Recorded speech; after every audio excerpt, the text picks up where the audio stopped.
EQ911 y ATM te traen la línea viva. Si tienes una emergencia médica, llama al EQ911. Con tu información, el EQ911 llama a la ATM y la ATM despeja tu vía.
Lo importante que es esta entrevista, agradecer a las instituciones, marcas que permiten que esto suceda en el municipio de Guayaquil, ATM con su línea viva para atender emergencias durante el COVID-19 en Guayaquil. Seguros La Unión, el decano de los seguros en Ecuador, Uribe Schwartz con su proyecto Acuarela, que se construye en Quito, en Cumbayá, Cuscuy, que es el emprendimiento de mi esposa, esos maravillosos portavasos, que aquí le van a ver abajo en el branding, la cuenta de Instagram, síganla y pídanle. Vino Navarro Correas, como suelo decir, el único Correa buena gente, y Latitud Cero, cerveza 100% ecuatoriana, y Hunter, rastreo y localización de vehículos. Gracias a todos ellos por mantenerse en el castigo y por mantenerse apoyando el periodismo independiente y la posta. Para mí es un enorme placer tener en esta ocasión, en este castigo divino, a uno de los rostros más respetados y conocidos del periodismo latinoamericano, un rostro familiar para muchísimos en Ecuador, un rostro que ha acompañado los procesos noticiosos también de este país durante más de durante una década, donde ya nos contará ella. Estoy hablando, por supuesto, de la escritora y periodista colombiana Claudia Palacios, a quien agradezco por darse el tiempo de estar aquí con nosotros. Hola, Claudia, ¿cómo estás? Hola, Luis Eduardo, un gusto saludarte y qué chévere periodismo independiente que haces en tiempos de pandemia. Me parece que esto nos ha dado una oportunidad para explorar nuevos formatos y pues en buena hora por ser uno de los que está experimentando, y espero que te vaya muy bien. Ahí vamos, yo también espero. Claudia, a ver, ya llevas algún tiempo de regreso en Colombia, me imagino que muy cómoda, muy feliz, la familia cerca, los amigos cerca, pero ¿extrañas un poquito ese alcance regional, esa influencia regional, esa relación tan directa con la América Latina toda que tenías antes cuando estabas en CNN? Bueno, pues yo, en general, uno en la vida, o al menos yo y la mayoría de la gente que conozco, lo que busca es tener un balance. Y dependiendo del momento de la vida que uno esté viviendo, de la edad que uno tenga, de la historia que uno tenga a nivel personal y a nivel profesional, pues el balance es distinto para cada quien. Entonces yo estoy muy contenta porque tengo un balance entre lo personal, entre lo profesional, y después de regresar a Colombia he hecho muchísimas cosas que no había podido hacer antes, precisamente por estar lejos y por estar, digamos, con un contrato de exclusividad con una cadena a la que amo y adoro, pero que obviamente tiene también unas limitaciones para que sus talentos puedan hacer otras cosas. Y para mí era muy importante hacer otras cosas. Entonces yo, después de regresar, hice radio en un país donde la radio manda la parada en términos de la opinión y de los temas noticiosos del día. He sido directora de noticias, he escrito mis 3 libros, hice una obra de teatro, hago una cantidad de foros, conferencias, en fin. Entonces mi actividad profesional es sumamente rica, ha sido muy enriquecedora. He sentido que sirvo mucho, que soy muy útil, que para mí es muy importante sentirme útil, y todo eso compensa algo a lo que tú has hecho mención, que es eso tan maravilloso que tiene estar en una cadena como CNN, que es estar en las noticias de impacto regional. En una situación noticiosa como esta, de pandemia, donde además los ratings suben porque la gente está buscando más información inmediata, pues una cadena como CNN aumenta su nivel de relevancia. Y por supuesto que comparado con lo que podemos hacer en un canal local o de un solo país, pues digamos que tiene mayor impacto, mayor alcance lo que se hace desde una cadena que llega a más de una veintena de países. Pero vuelvo y te digo, todo es un balance y yo estoy feliz con mi balance. Los 8 años que estuve viviendo en Atlanta trabajando para CNN, más los 2 años que seguí trabajando para CNN cuando regresé a Colombia, o sea, 10 años en total, hice tal cantidad de coberturas regionales de tal importancia, de tal nivel, de tal calidad, que me siento como llena, como satisfecha en ese sentido, y no podría decir como que, yo quisiera estar allá para reportar sobre el COVID-19, porque sé lo que implicaría en términos de muchas otras cosas que para mi balance son importantes. Dentro de esas experiencias, bueno, eran famosos tus encuentros y tus entrevistas con líderes latinoamericanos, entre esos estuviste con Lula, estuviste con Evo. ¿Qué recuerdas de esos 2 encuentros específicamente? En los dos casos son líderes que tú entrevistaste cuando estaban en la cima de la ola, cuando eran rockstars en América Latina, y en los 2 casos son ahora líderes que tienen requerimientos judiciales, por decirlo menos, ¿no? Bueno, y también el presidente Correa, a quien entrevisté varias veces. Estaba dejando para despuesito. Claro, pero entonces entra como dentro de la misma categoría en la que estás haciendo mención. Bueno, pues, ¿qué puedo destacar? Definitivamente esos años en los que yo estuve haciendo periodismo en CNN, pues fueron unos años fue una década muy marcada en América Latina por el éxito de esa ola en que el continente se movió hacia la izquierda y centroizquierda en algunos países, y el comienzo del declive. Y como de las luchas de las derechas de cada uno de los países para recuperar el poder. Entonces, pues ser testigo de eso y testigo de primera línea, por tener la oportunidad de preguntarles directamente a sus protagonistas, pues por supuesto que es un privilegio, y que ya mirando esto a la luz de los acontecimientos varios años después y ver en qué situación están estas personas ahora, pues deja, yo creo que unas reflexiones, primero las muy obvias, que es que digamos el poder para qué y el poder para siempre y eternizarse en el poder, no importa si es de izquierda o de derecha la persona o el grupo de personas que lo sigan, pues definitivamente empieza a generar un desgaste y desafortunadamente una podredumbre también.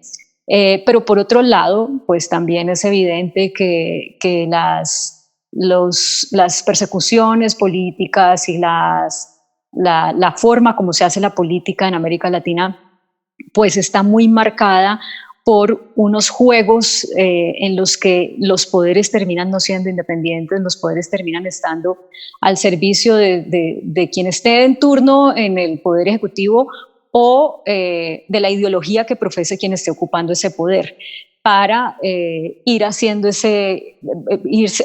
haciendo parte de la danza, de ese vaivén en el que nos movemos, ¿no? Izquierda, derecha, una cosa pendular.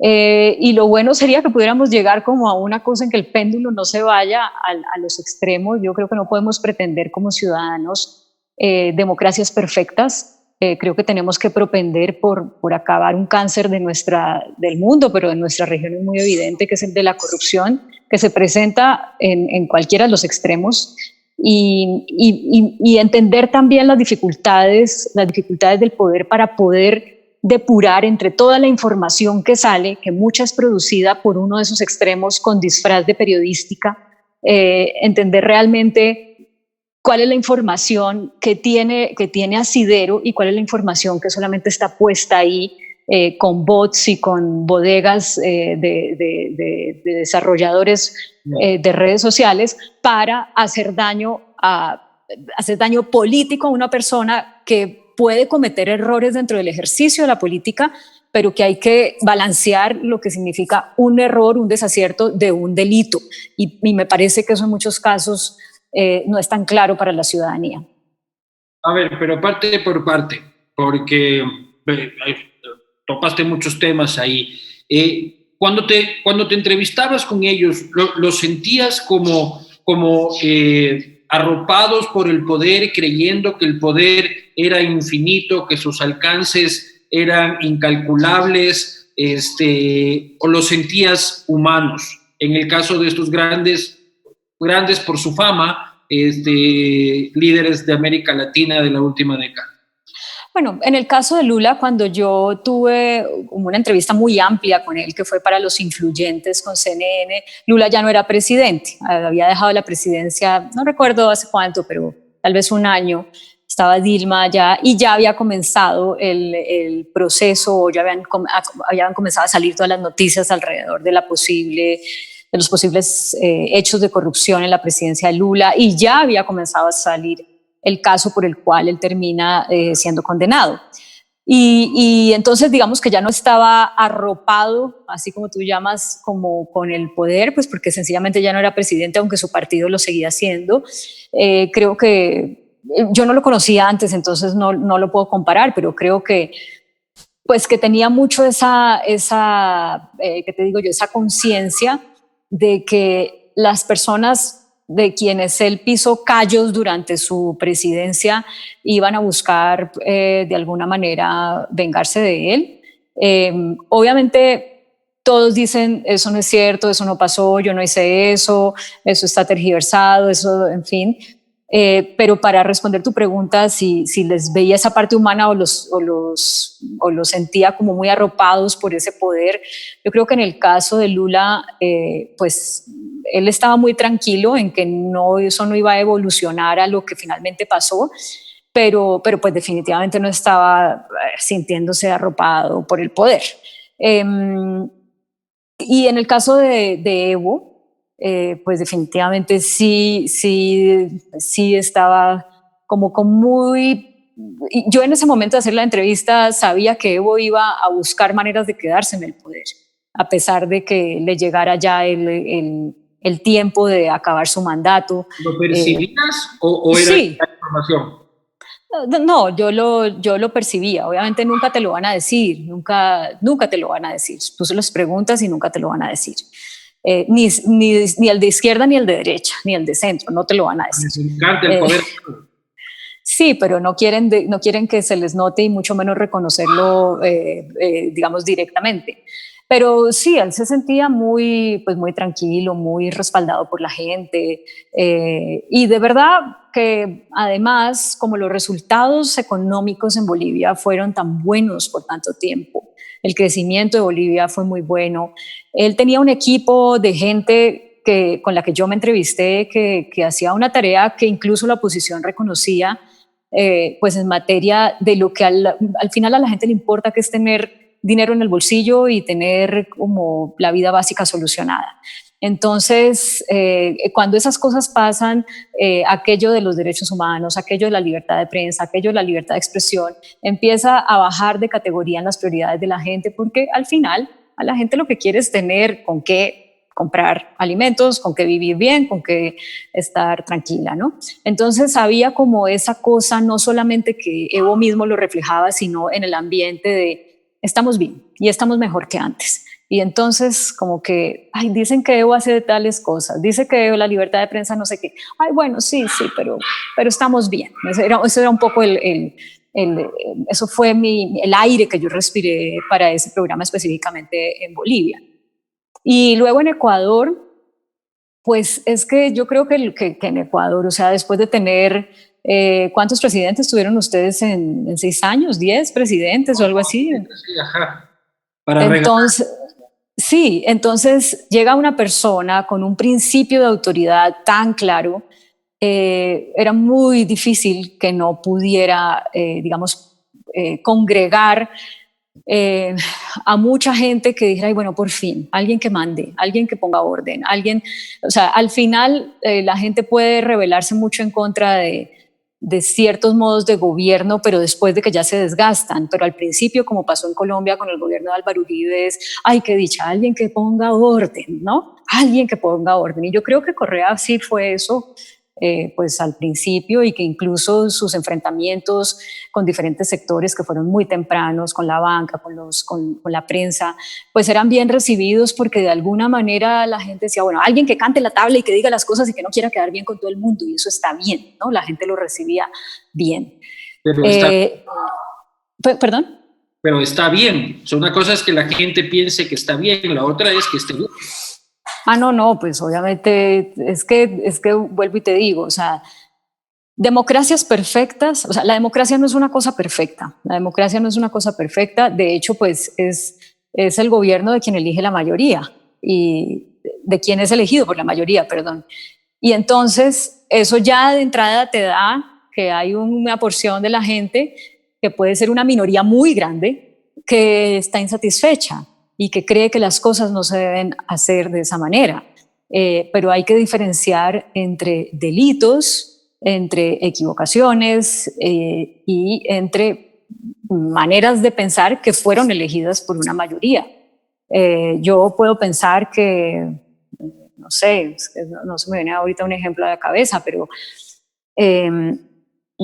si yo no estoy de acuerdo con lo que el presidente de turno esté haciendo, si yo no voté por él, tengo que definir si ese desacuerdo está basado en que está cometiendo un delito, en que está incumpliendo una promesa de campaña o en que está tomando una decisión de algo que yo o el candidato o la candidata que yo quería la hubiera hecho de una manera diferente, pero eso no quiere decir que eso sea un delito lo que está haciendo. Yo creo que lo que hay es como una revoltura en que los que pierden o los que están en la oposición de alguna manera plantean todos sus desacuerdos con las decisiones de quien está gobernando en forma de eso es delito, eso es corrupto, y al final me preocupa mucho que la opinión pública en general no, en medio de esa varaunda de información, como que no sabe discernir y entender también las dificultades del ejercicio del poder.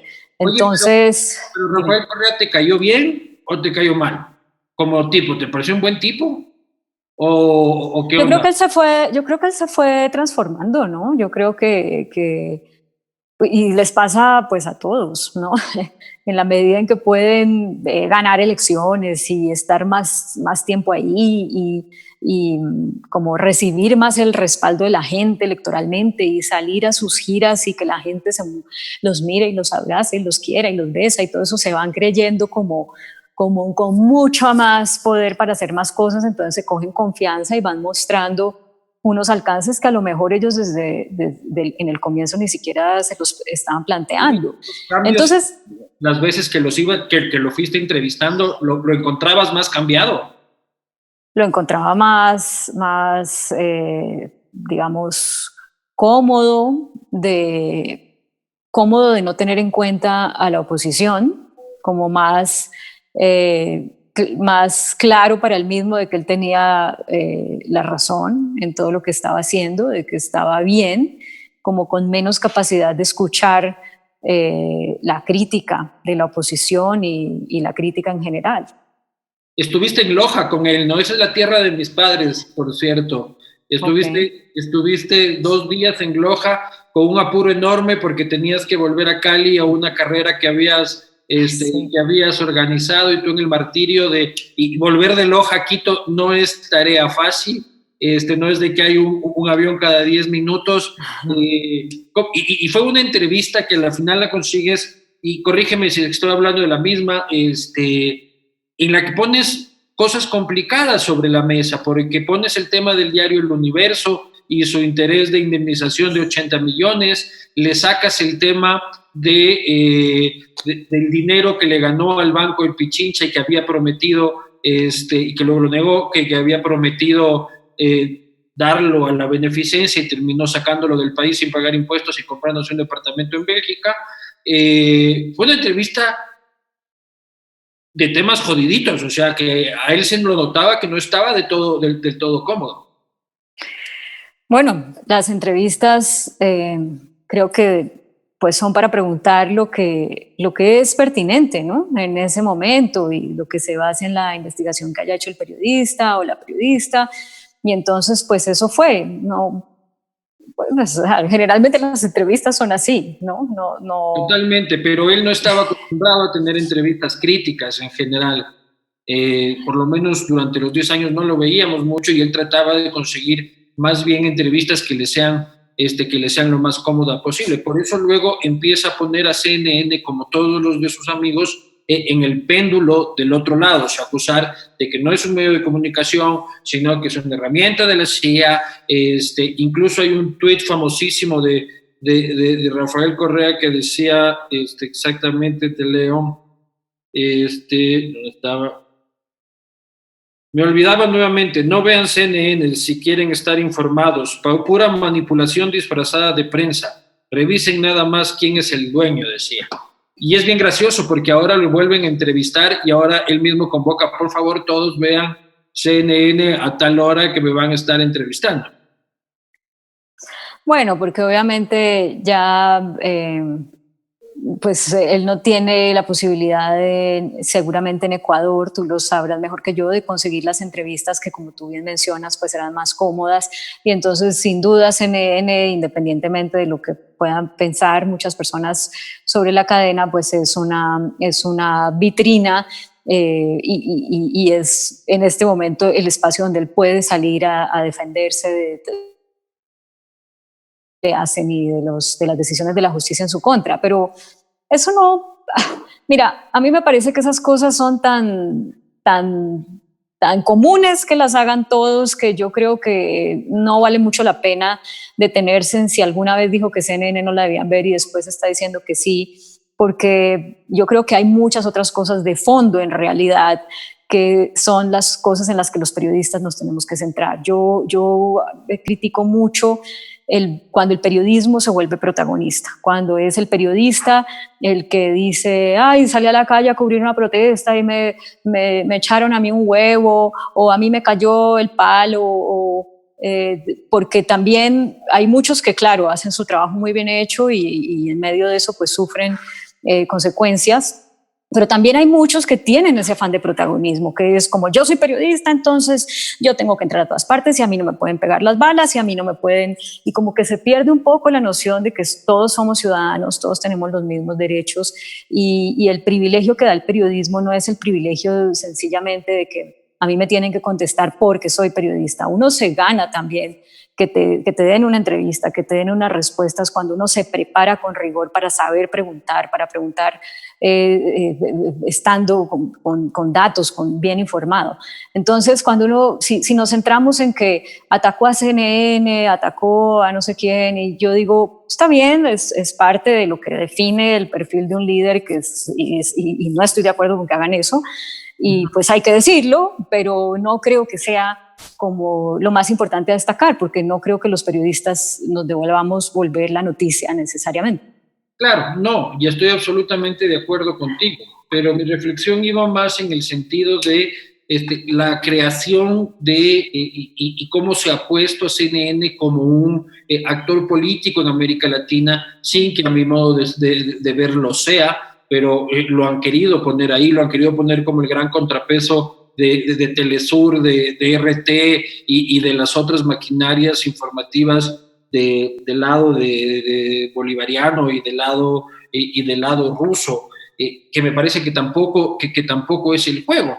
Y esto también se suma como que los actores de CNN también, cuando salen, pasó con el señor Gestoso, que salió de CNN y se volvió súper chavista, ¿ya? Y el señor Montero, con el que me llevo bien y tengo estima, también se volvió súper chavista últimamente y anda súper bolivariano. Y se vuelven actores, por lo menos en Twitter, súper polémicos, y le da otra connotación a CNN en el rol del debate político latinoamericano, ¿o me equivoco? Pues mira, varias cosas antes de tratar de responder lo que me planteas. Yo no trabajo en CNN hace 8 años prácticamente, entonces digamos que mal haría yo en estar hablando. Yo sé que es inevitable que sobre todo cuando me hacen entrevistas fuera de Colombia relacionen mi imagen con CNN, pero pues es que hace 8 años que yo no trabajo en CNN y tengo mucho respeto por la cadena y la quiero muchísimo y tengo respeto por las personas que trabajan ahí. Y entonces, pues me da un poco de pudor decir cualquier cosa porque mal que bien, así yo haga esta aclaración, se va a tomar como una vocería sobre CNN y yo no tengo ya nada que ver con CNN hace mucho tiempo y desconozco muchas cosas que estén pasando al interior de la cadena, por un lado. Por el otro lado, fíjate que yo a Jorge Gestoso ni siquiera lo conocí. Cuando yo entré a CNN, Jorge Gestoso se había ido hace unos meses y prácticamente yo nunca escuché muchos comentarios de Jorge Gestoso de nadie en CNN. O sea, algo recuerdo de alguien que habrá dicho por qué se fue o algo así, pero era algo anecdótico y punto. Después supe que, bueno, incluso le hacían entrevistas al presidente Correa y ese tipo de cosas, y pues conozco los comentarios como el que tú acabas de hacer sobre su postura, pero ni lo sigo en Twitter, ni para mí es relevante, pues, digamos, como establecer una opinión sobre eso. Sobre Carlos Montero, que fue mi compañero en CNN, pues tampoco sabía que estaba en esa posición que tú llamas chavista, no lo sé, no sé si compartiría o no esa opción, esa postura Alberto Sustrinos, los que tú me... Pero más allá de eso, creo que para tratar de responder la pregunta, lo que creo que es destacable, pues es que sí, definitivamente CNN es una cadena que por ser estadounidense la ligan con todo el socialismo del siglo XXI y toda la izquierda la liga, como está en Estados Unidos, entonces debe ser imperialista, entonces debe ser yanqui, entonces debe ser, sí, de derecha. Y nada más chistoso que eso, y que lo ha puesto en evidencia el gobierno de Trump, porque, como tú bien sabes, CNN para Trump es un blanco de ataque, es un enemigo, y es un enemigo por supuestamente ser de izquierda. Entonces, qué risa que desde América Latina CNN es visto como yanqui, como imperialista, y desde Estados Unidos es visto como socialista y como contrario a todos los intereses de la derecha, que está muy representada en lo que es la línea editorial de Fox, contrincante de CNN. Entonces, pues yo creo que pues sí, se convierte en un actor para quienes están en América Latina, pero también como haciendo uso de eso como hacen uso de muchas otras cosas para desinformar, para confundir a la audiencia, para tratar de meter todo en el mismo saco sin darle la oportunidad a la gente de que haga tamizaje, de que filtre, de que piense, sino es muy fácil dar esos mensajes. CNN está en Estados Unidos, entonces imperialista, entonces yanqui, entonces no lo veamos, entonces está contra el poder. Eso es, hombre, ojalá la gente entendiera que eso es tan elemental el análisis que habría que sospechar, ¿no? Simplemente por eso habría que ir un poquito más allá y mirar y hacerse una opinión propia. Oye, y ya pasando del tema, dejando CNN atrás, ¿cuáles son los desafíos del periodismo hoy por hoy? Igual creo que la pandemia y el COVID-19 nos plantean, y me parece que han acelerado la realidad de una transición de los medios y del periodismo que ya venía irremediablemente. Pero cuando tú sales, corrígeme si me equivoco, de El Tiempo Televisión o de una cadena de televisión del Tiempo, tú sales reflexionando sobre la realidad del oficio y el futuro del oficio. Incluso eres crítica con el tema de las facultades de periodismo y si es que estamos o no estamos perdiendo el tiempo, o los jóvenes que están yendo a las facultades están o no perdiendo el tiempo yendo a las facultades cuando es un oficio que en realidad yo coincido con el tema de que lo aprendes en la calle. Está bien ir a clases y todo y te da herramientas, pero lo aprendes en la calle y es lo empírico lo que te crea, lo que te hace un buen periodista. Pero ¿cuáles crees que son los desafíos de esta profesión y hacia dónde va esta profesión también en un contexto no solo latinoamericano, sino mundial, en el que se pone a la prensa como el gran cuco del establishment, Sucede en Colombia, sucede en Ecuador, sucede en Chile, sucede en Francia, sucede en España. Entonces, ¿hacia dónde crees que va esta maravillosa profesión? Estamos en un periodo muy difícil, muy oscuro del periodismo y de la comunicación en general. Son muchas aristas que me gustaría tocar y me tocaría extenderme mucho, pero voy a tratar de sintetizar. Yo creo que las audiencias tienen una gran responsabilidad. Pero las audiencias son analfabetas como audiencias. Tú sabes que cuando empezaron a salir los computadores como una herramienta de uso de todo el mundo, que cada quien podía tener una familia, un computador en su casa y luego cada persona un laptop, muy rápidamente se empezó a hablar de que ser analfabeta ya no era no saber leer y escribir, sino no saber utilizar un computador.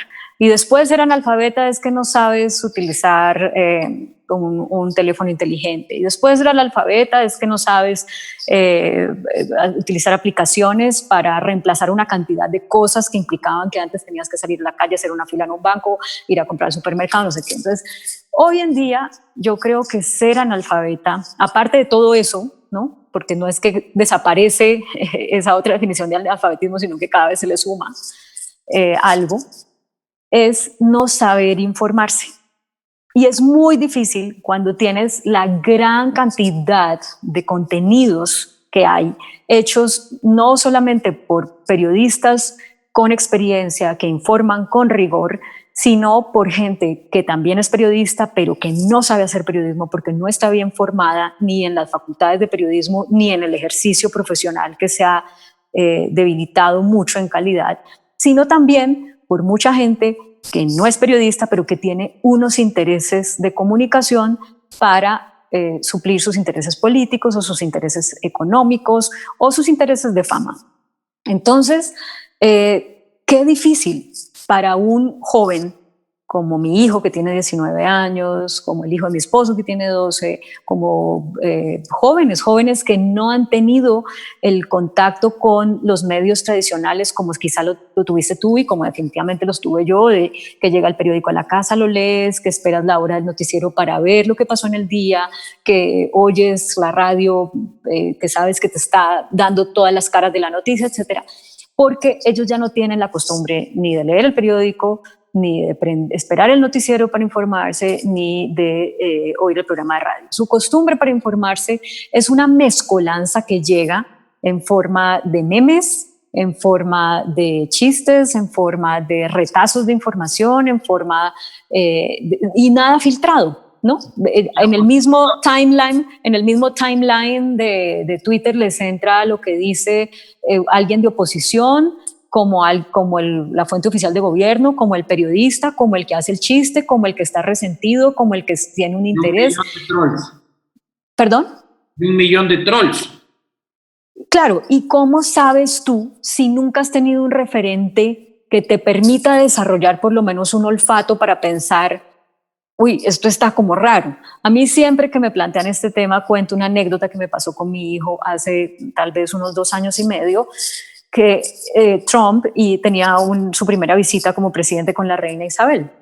Y mi hijo quizá pues por ser yo periodista me pone como tema de conversación, ay, mamá, qué chévere que hoy cuando Trump vaya a visitar a la reina Isabel le va a sacar una espada. Y entonces yo lo miré como, ¿de qué me estás hablando? Y pues sí, era una cosa que me contó que había visto, no sé por qué, cuál de las redes, de las aplicaciones o redes que ellos usan, sus compañeros, pero él creía que era cierto, Y él tenía tal vez 16, 17 años en ese momento, ya, o sea, no era un niño pequeño realmente. Y yo dijo, ¿y por qué crees que es cierto? Dice, yo no sé, pero sería buenísimo, ¿no? Entonces, simplemente porque te parece divertido, cuando estás a un año de poder ejercer tu derecho al voto, crees esas cosas porque te parecen divertidas, porque de alguna manera también te han llegado un montón de memes que te dicen que Trump es lo peor, Yo creo que es lo peor, pero digo, puede ser que para las personas que piensan que no se informan por los memes, tienen una cantidad de argumentos que los hacen llegar a otra conclusión. Entonces yo digo, wow, qué difícil en este momento para el mundo, para las democracias, para la libertad de prensa, para cualquier cosa que quieras hacer, el analfabetismo de la gente para informarse. Pero Claudia, es terrible.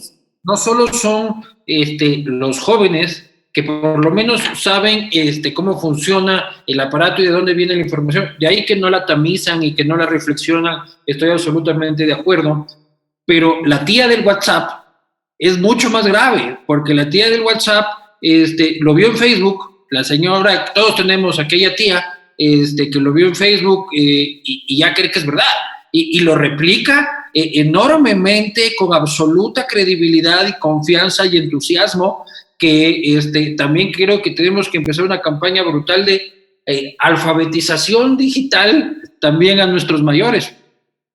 Es cierto, y no solamente la tía, sino el tío también, porque seamos justos, aquí no se trata de que esto es se hace la caricatura de las mujeres, pero eso es hombre y mujer, ¿no? Sí, mi papá es un terrible difusor de Facebook. Es un peligro, es un peligro.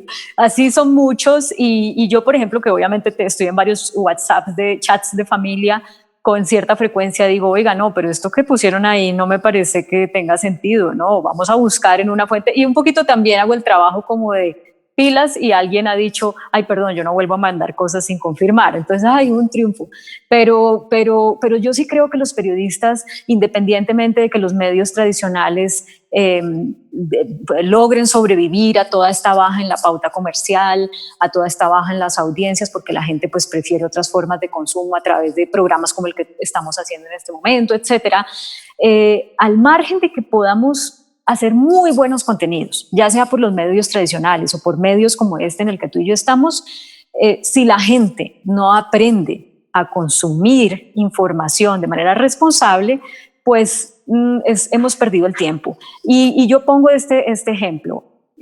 Cuando tú vas a un supermercado, ¿no? Una persona adulta, una mamá, una abuela, un abuelo, un papá, quieres darle lo mejor a tus hijos, ¿cierto? Entonces te preocupas por ¿qué será lo que nutre realmente a mis hijos, que esté al alcance de mi bolsillo, que tenga tiempo para prepararlo? Y hay un poco un balance que te dice, listo, vamos a comprar para el domingo o para el sábado que nos da pereza cocinar esta cosa de hamburguesa precocida para que sea más fácil. Yo sé que no es lo más sano, pero un día a la semana. El resto de los días de la semana te preparo una sopita bien hecha, preparo la ensalada, preparo el pollito sin grasa, porque nos preocupamos porque ese alimento que le estamos dando a nuestro cuerpo sea un alimento que beneficie nuestro estado de salud.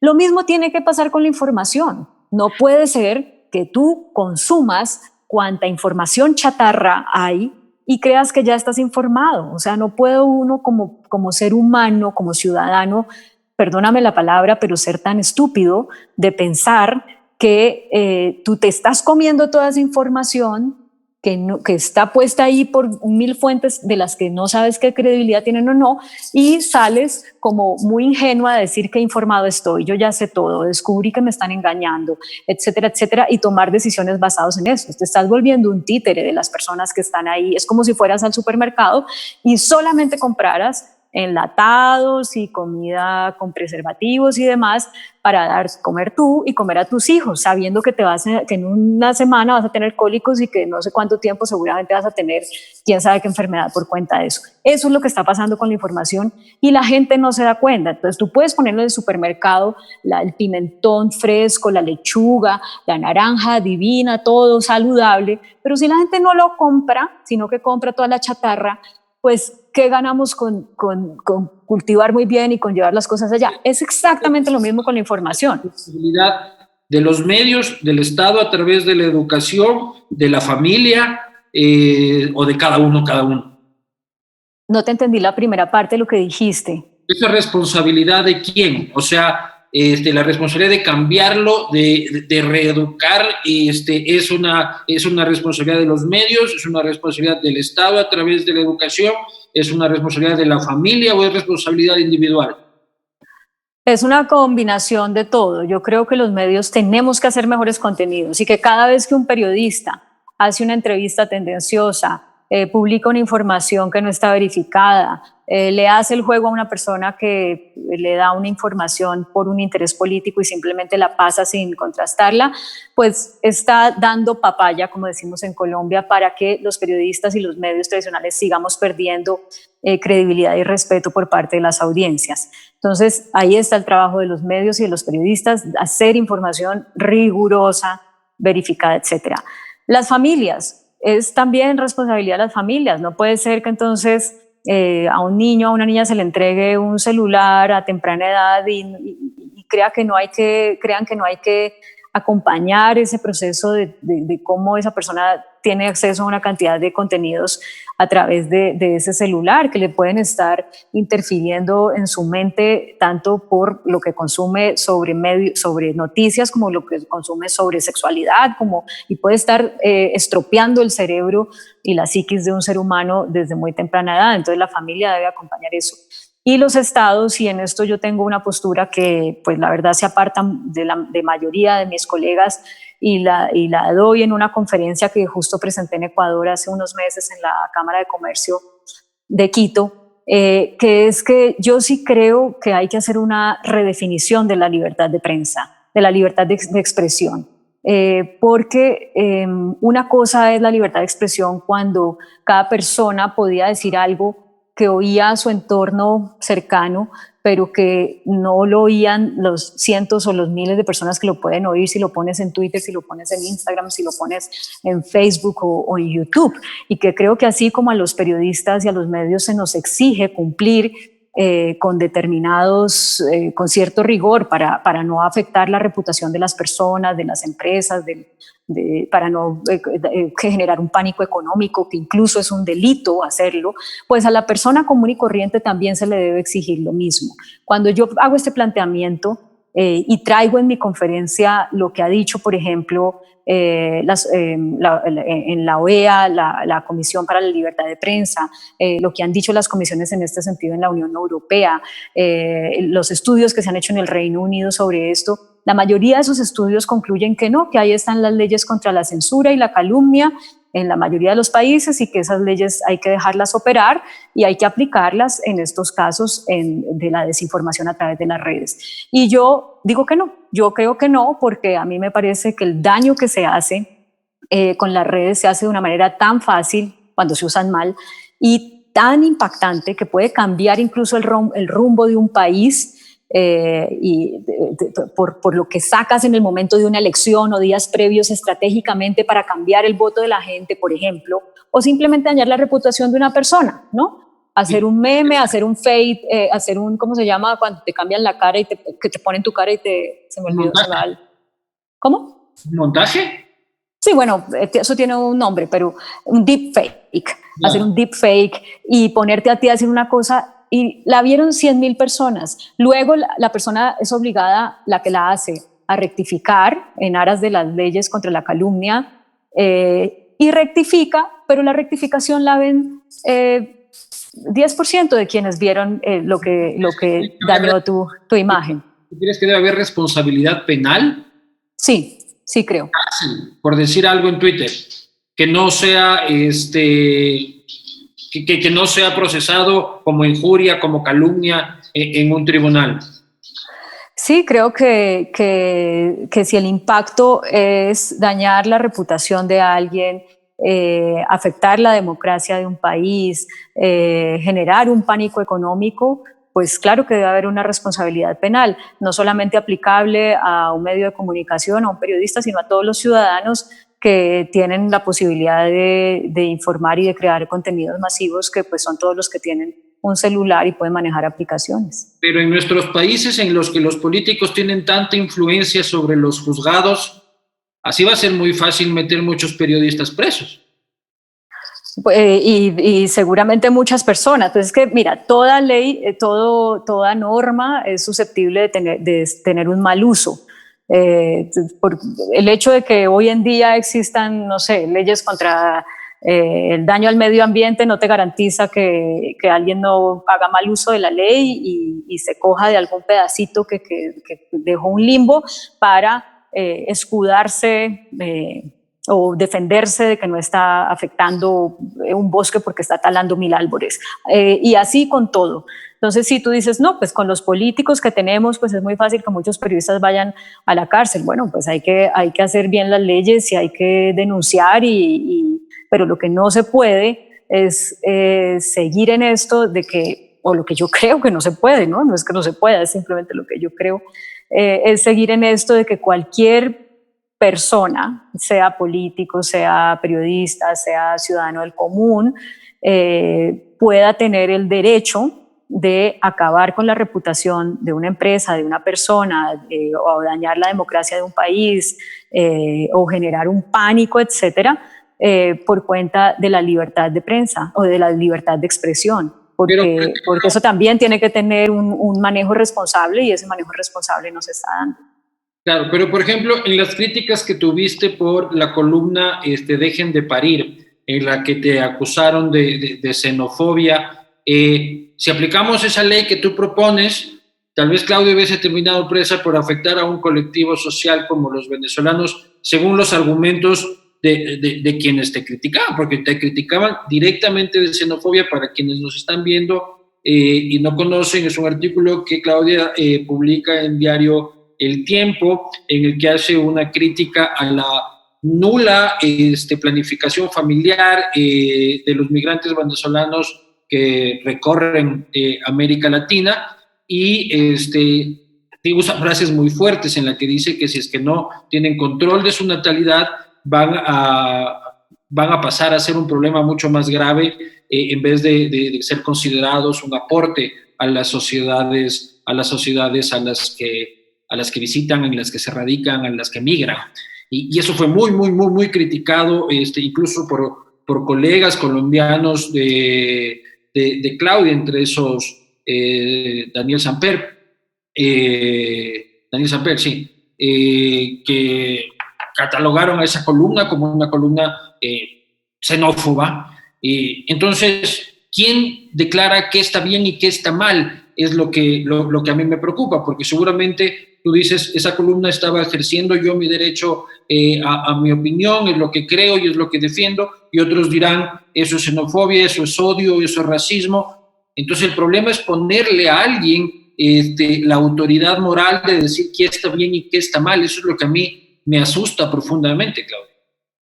Pues mira, si nos vamos al caso de esa columna, hubiera sido muy interesante que alguien la demandara o me demandara por xenofobia. Hubiera sido muy interesante, porque pues yo lo que hago en la columna es dar datos de 5 fuentes distintas, de Profamilia, del Instituto Colombiano de Bienestar Familiar, del DANE, de una organización de venezolanos, y se me escapan las otras en este momento. Y basado en información rigurosa, de fuentes confiables, emitir una opinión. Entonces, cuando yo planteo que deberíamos incluso, digamos, que las leyes contra la calumnia y la injuria no fueran la única herramienta que tenemos en tiempos de redes sociales para defendernos de quienes en redes quieren crear pánico, afectar la democracia, dañar la reputación, etcétera, etcétera, pues yo creo que ese hubiera sido como un muy buen ejemplo para mirar dónde están los límites. Y sé que no estoy exenta de que si eso llega a manos de un juez, no sé, que de pronto creció en Venezuela o que tiene toda su familia allá, pueda tener un sesgo y decir, no, definitivamente lo que yo veo aquí es xenofobia y esto pues es xenofobia, entonces vamos a condenarla por xenofobia. O sea, todos estamos expuestos a eso, pero lo importante es que la justicia pues sea realmente eso, sea justa y que dé garantías. Yo pues no estoy planteando condenar a nadie porque emita una opinión, creo que todos podemos emitir opiniones ahora. si las opiniones que emitimos no las podemos sustentar, sino que las creamos para hacer un daño político, económico, de reputación, etcétera, pues eso debe ser penalizado. Y yo creo que lo uno no riñe con lo otro.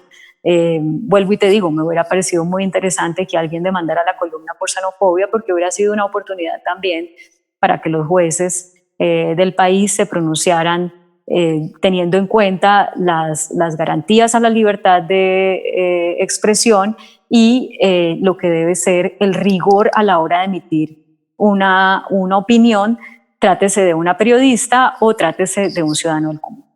Claro, bueno, en esto discrepamos, aunque coincidimos, discrepamos porque yo no estoy de acuerdo en la penalización de la opinión, pero coincidimos en que la opinión tiene que tener un sustento documental y una buena fe, en todo caso, así sea crítica y destructiva en lo político, no en lo personal. O sea, tiene que hacerse con profesionalismo la opinión y de frente, con nombre y apellido, sin perfiles falsos, sin estrategias ocultas, pero mi posición es siempre el de la libertad y no penalización, que nadie se puede ir preso por opinar, y yo sé que tú también defiendes eso. A mí lo que me preocupa es que con el nivel de corrupción que existe en los juzgados de América Latina y del mundo entero, eso pueda ser una herramienta muy peligrosa para callar a la prensa, a las oposiciones, a las críticas. Pero bueno, ahí queda el debate. El último temita, antes de pasar unas pequeñas preguntas que me mandó la gente por Instagram, tienes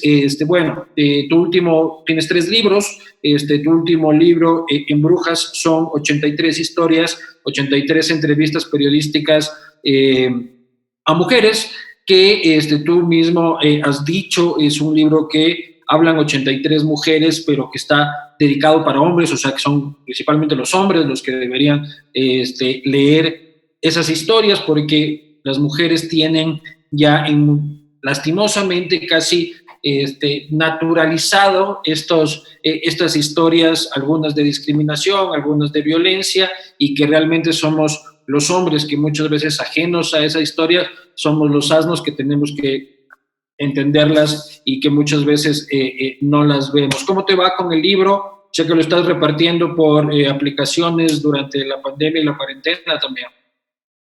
Bueno, sí, esta es mi tercera experiencia bibliográfica y con cada una he ido aprendiendo mucho y he ido tratando de ofrecer un producto que vaya más allá del papel y la tinta. Yo amo el papel y la tinta. Me gusta mucho leer, pero entiendo que en este mundo de consumo audiovisual en el que estamos por las redes sociales, pues la gente demanda más contenidos audiovisuales. Entonces, por eso el libro no solamente está en tinta y en papel, sino que cada entrevista tiene un complemento, un bonus audiovisual que está con un código QR que lo pueden escanear al leer cada una de las entrevistas en papel, que lo pueden encontrar en mi canal oficial de YouTube, Claudia Palacios Oficial. Y además, en la pandemia, como las librerías están cerradas, dije, bueno, y como además yo tengo una obra de teatro que monté para hacer el libro, porque quiero que más gente a través del arte, que es el teatro, les llegue este mensaje. Y como esa obra de teatro ya no la pude seguir presentando, pues porque no se pueden hacer espectáculos públicos, dije, bueno, ¿cómo hago para seguir dando el mensaje?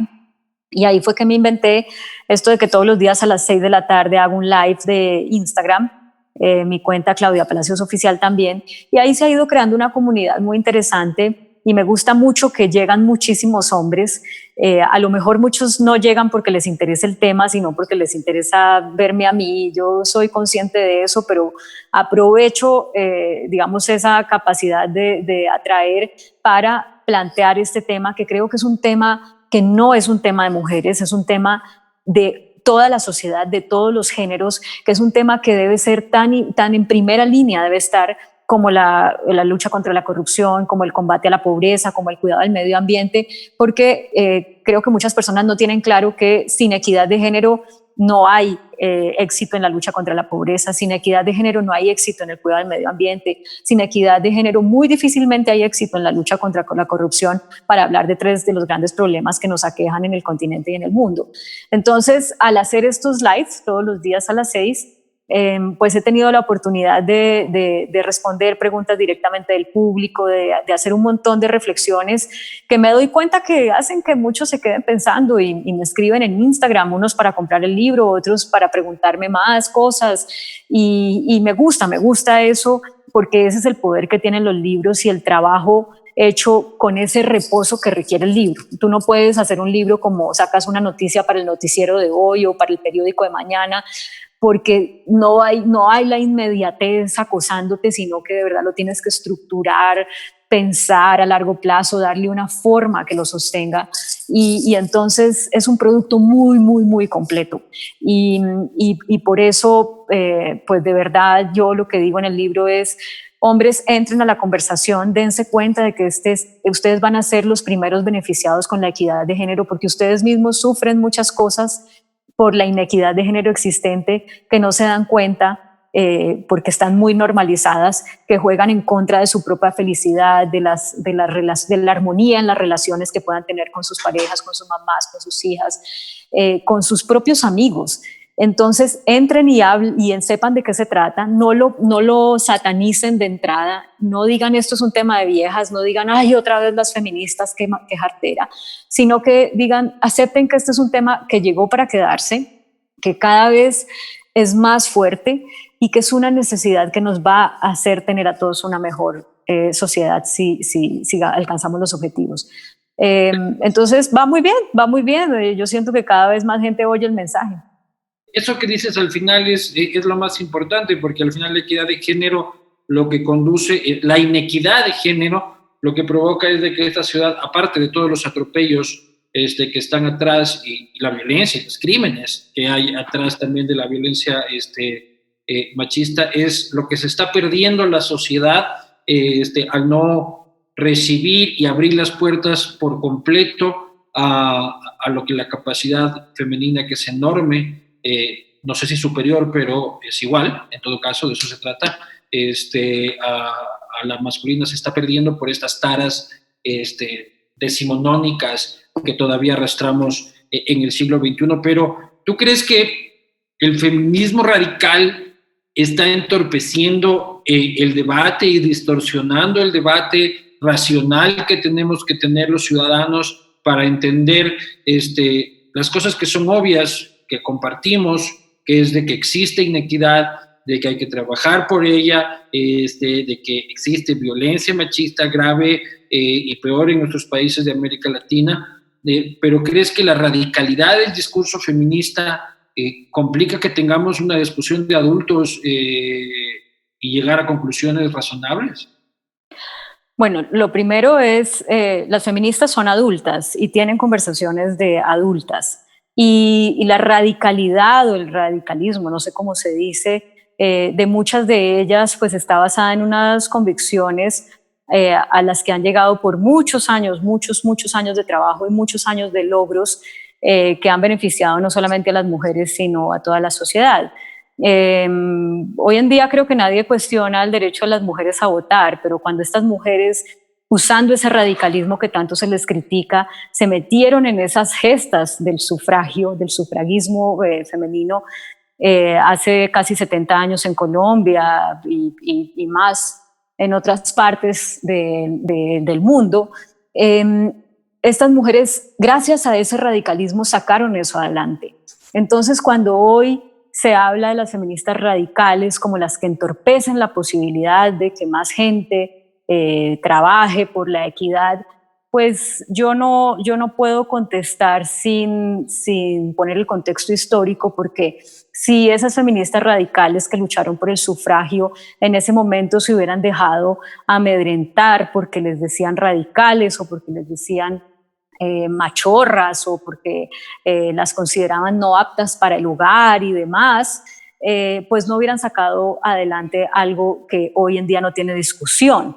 Entonces, yo creo que perdóname un segundo, yo creo que el feminismo radical es necesario, que cada grupo de feministas, cada uno de los tipos de feminismos que hay, debe ser respetado, que tiene unas causales, que cuando tú ves a un grupo de mujeres en la calle bailando y haciendo el performance de violador en tu camino y te sientes agredido porque tú no eres un violador, creo que lo más inteligente que puedes hacer como ciudadano es decir, bueno, muestra a ver por qué estas mujeres están haciendo eso, entendamos la impunidad que hay sobre las violaciones a las mujeres, entendamos la relación que tiene el acecho, el abuso al cuerpo de una mujer con los memes que en los chats con mis amigos me estoy mandando, para que vean que sí tengo alguna responsabilidad en que exista y que sí soy un destinatario de este mensaje, aunque no sea un violador.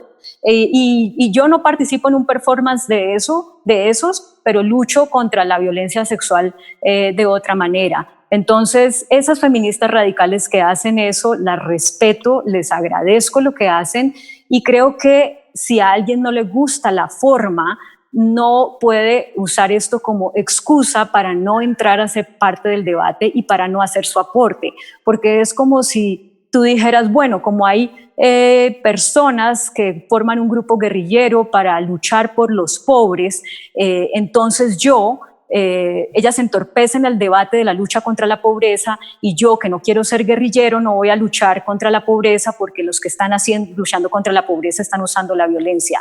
Bueno, allá ellos que hacen eso y la justicia tendrá que caerles encima, pero eso no te excluye a ti ni excluye a los que no estén de acuerdo con ese radicalismo de luchar contra la pobreza. Exactamente lo mismo pasa con el feminismo que estás llamando radical. Dejemos que cada una de ellas saque adelante sus propósitos, porque el feminismo ha sido una lucha pacífica comparado con todas las otras revoluciones que ha habido en el mundo, una lucha sin sangre, una lucha sin muertos, y cada quien entonces pregúntese cómo desde su rol, desde su ideología puede luchar por la equidad de género sin que tenga como excusa que las feministas radicales me dan jartera y entonces no quiero hablar de este problema porque no es una conversación de adultos.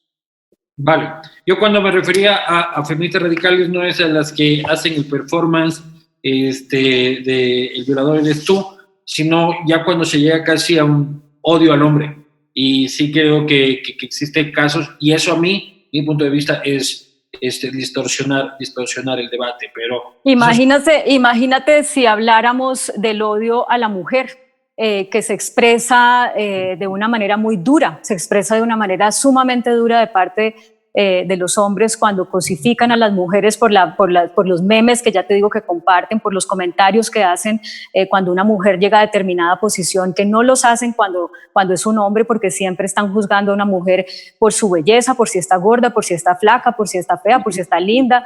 Entonces eso también es odio.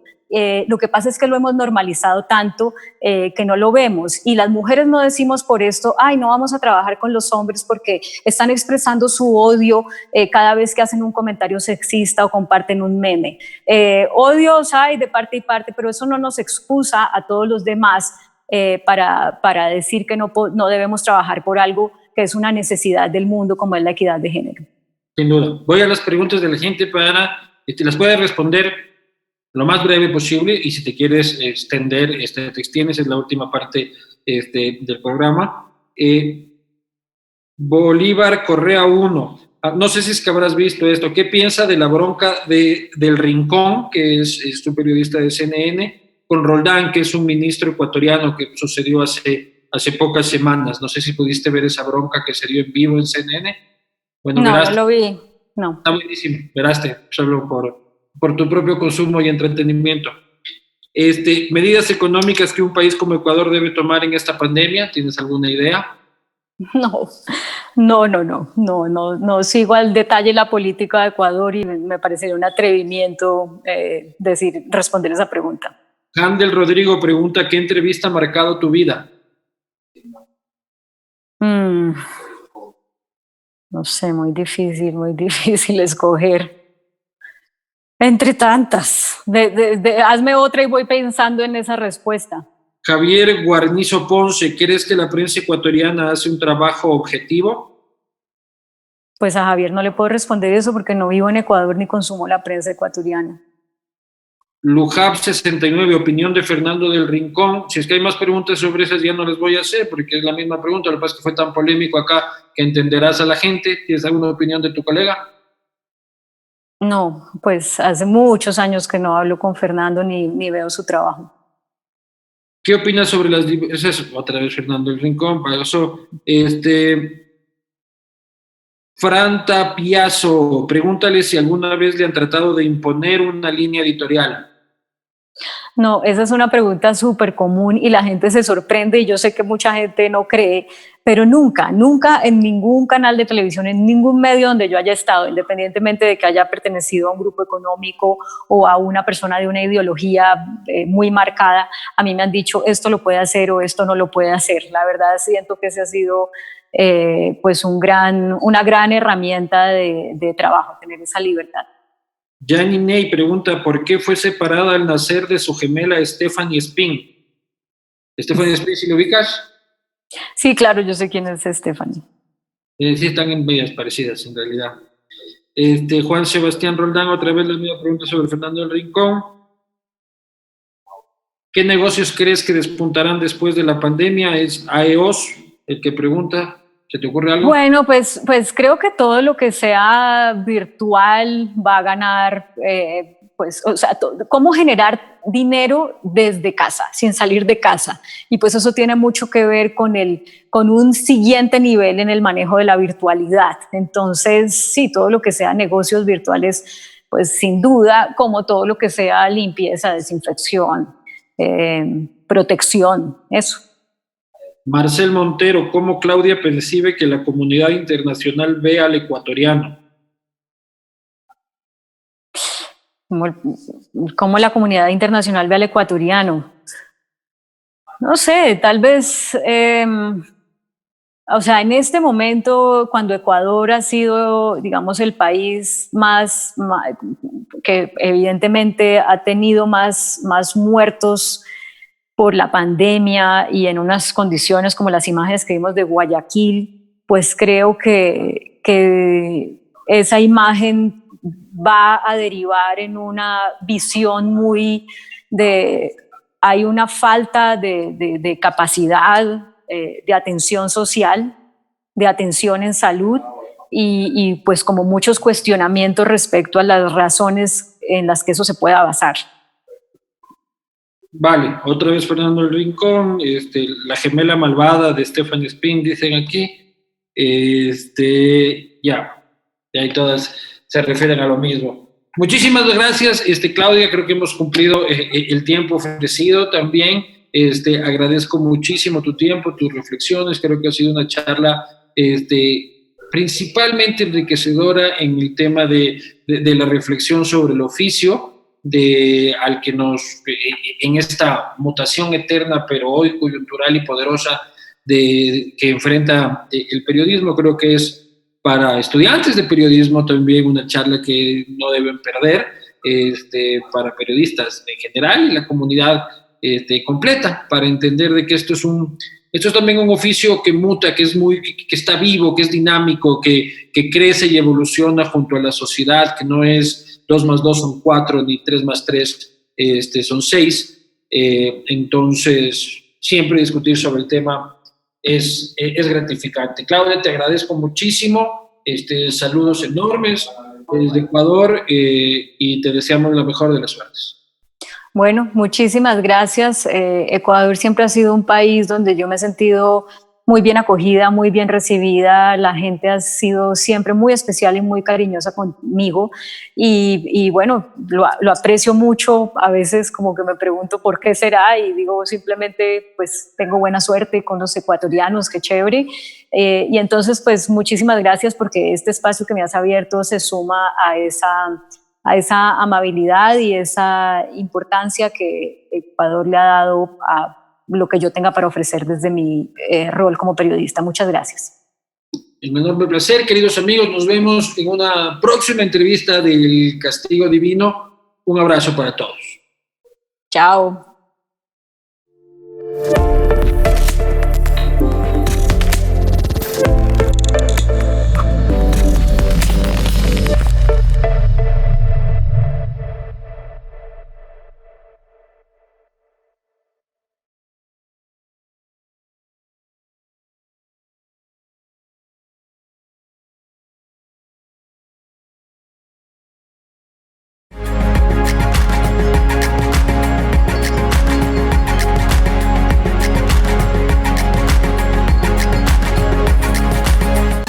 EQ911 y ATM te traen la línea viva.